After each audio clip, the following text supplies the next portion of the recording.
Hello, welcome to another Joe Valek interview, and I'm joined by the one and only, the legend that is Manga Saint Hilare. Hello. Hello. Thank you so much for doing this. It's a real honour to meet you and to have your time. So yeah, It's appreciate all good, that. I want to start off just by clearing the air a little bit. So I had to call you out on the story, innit? Yeah, But I was you upset. Can't be mad, bro. You inspired fully by you, innit? You know. No, but I'll be real. What you don't know, this is a setup, and we're actually going to rush you in a minute. So Calm. I don't have any cash on me still, Nah, so it's don't not worry face, about it's it. pride. It's fine. It's a thump in the face. A thump in the face. But as I said, inspired fully by you, and this is the first time you've done an interview, at least as far as I'm aware, since the, as I'm calling it, Beyond Saint Hilare yeah, drama. This is the Do you first- have any further comments or anything you want to send for her? She knows what she did. She knows. We're not going to say any more than that. We're not going to add fuel to the fire. We don't need any world star shit. But do we? she knows what gone. She knows what gone. Okay, so this did make me think, though, that besides beef on Twitter, grime culture seems to have moved away a little bit from the clashes and the diss tracks that were very prevalent back in the day, even though that is an intrinsic part of the culture. Do you think that the younger generations are sort of shying away from that? And if so, why? Nah, I don't think they are. There was dubs dropped yesterday with Duppy and Charman and Squints and a few Roller. But I think it's because there's less of them.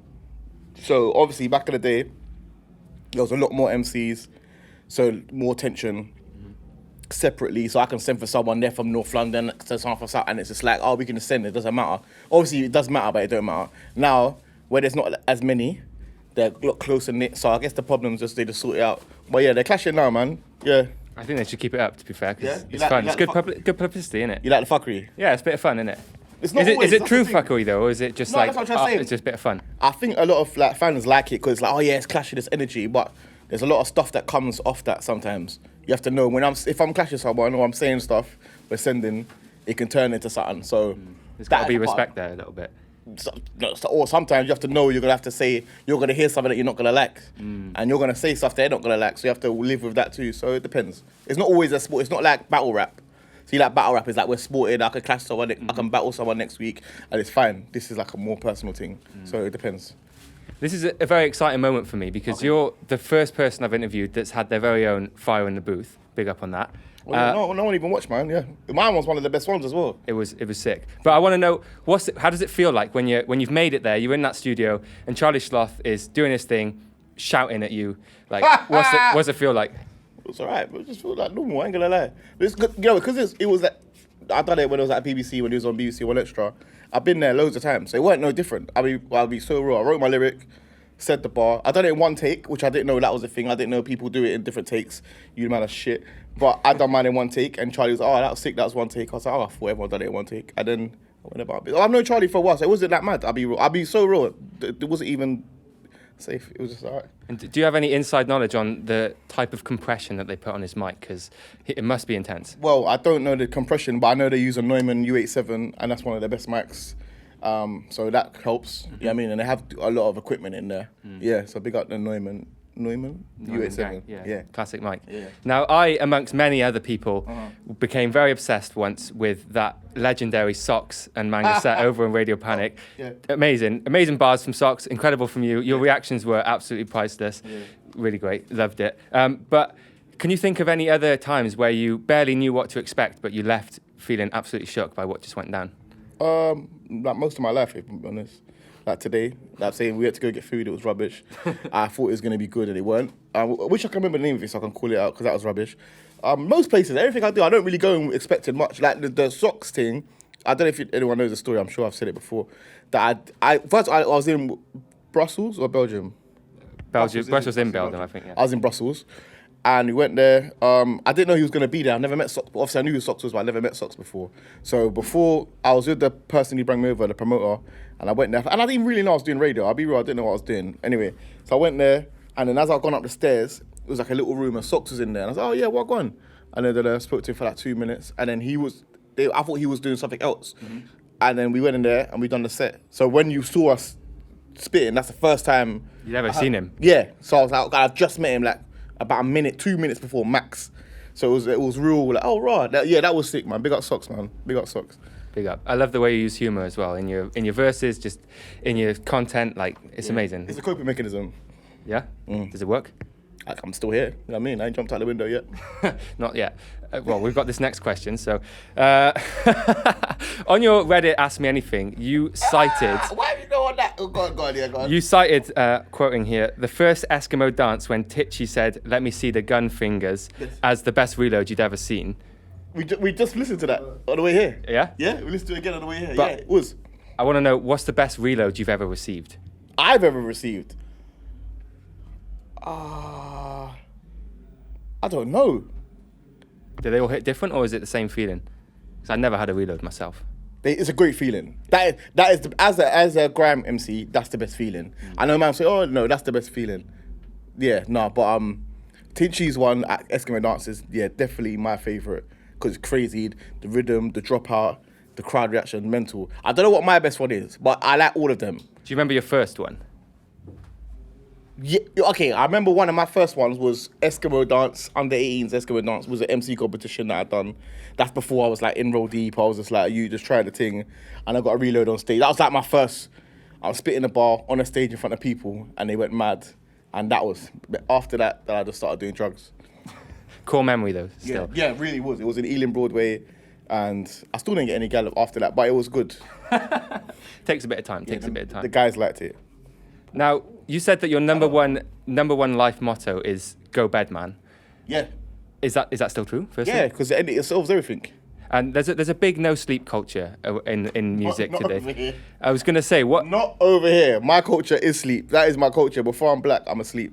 Well, that's the thing, isn't it? You've got to rest. You've got to rest. So, with your wisdom, would you encourage new younger artists to sleep, bro. avoid that no sleep culture? Yeah. Go bed, bruv. You know why? Because you're just up here, and the later it gets, the more. Can I swear? Because I don't want to get you demonetized. The more fuckery you're in, innit? The later it gets. Once it gets past 1, a little bit of fuckery. 2 o'clock, more fuckery. And then it's going to get to 4, and you're going to start saying some stupid shit. And then next thing you know, you're in a madness. Go bed. More time. And it's good for food replacement. That's good advice. That is very, very good advice. Nothing good happens after 2 a.m. Nah, well... Rarely. Now, as a Diff boy, as a Cardiff boy, I'm very proud, and I love... Cardiff? Yes, sir. Yeah, I love man. to see that You know you've about Welsh worked... cakes? Yeah, yeah. Well, I make them once a year on St. David's Day. Do you? Beautiful thing. Who said David? It's good. Don't ask me. Just the patron saint of Wales. I don't know what he did or why. Who's St. George? That's England, right? He's the one that slayed the so dragon. Everyone's got one. Yeah, they all got one. Like it was St. St. Patrick's Day Patrick's. yesterday, innit? That's the Irish dance. I've clocked it. But I love I to didn't see realise that that. you've Go on, done go on, some say- collabs with Welsh yeah. artists such Yeah. as Asteroid Boys Yeah, of and course. Mace the Great more recently. Yeah. Now, if you compare Rinser, which you did in 2014 with Asteroid Boys, Mad. Raz from 2018 with Asteroid Boys, Yeah. and who actually took you on your first tour, Yeah. and Reason 2 with Mace the Great from 2023, you can clearly see that you're progressing and getting better every release, basically. But those 3, clear-cut, beautiful, like, progression. Now, after so long in the game, how have you not become complacent? Because I'm still very poor. That's it. Yes. That's really good advice. I mean, stay Yeah. poor, stay hungry. I don't want to stay poor, but yeah. Well, yeah, I ain't gone clear yet. If I go clear, I'll get lazy. I can't wait until I don't have to be good. Because you do everything yourself. I do a lot of it. It's like you have to make sure that you don't. Yeah, like when I can't wait till I'm so good, so clear that I can drop something rubbish and be like, yeah, nah, he's good. Because right now, every time I still got to prove myself, so I got to try. You know what think? I I mean, yeah. I mean, Run for Your Life that you just dropped. I mean, so bold, so amazing, clean, so vulnerable. I mean, when Yeah. you become vulnerable, people fall in love with you. RuPaul said that, and it's so true. Big up RuPaul. Now, I thought when I first listened that track 17, Electric Future, was in some way you handing in your notice to the music scene, almost I like do- preemptively retiring. Please do tell all me the I misinterpreted that. No, I do all the time. I quit all the time. I quit every release. I say, that's my last one, man. I'm done.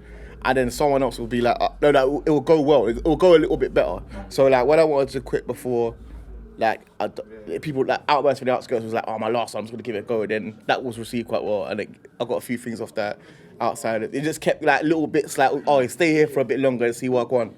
So with Electric Future and Run for Your Life, same thing. I thought I'm gonna make the best thing I can make, and then just see what I want after that. And then I'm still here. I've got 2 more projects after done, so we'll see what I want.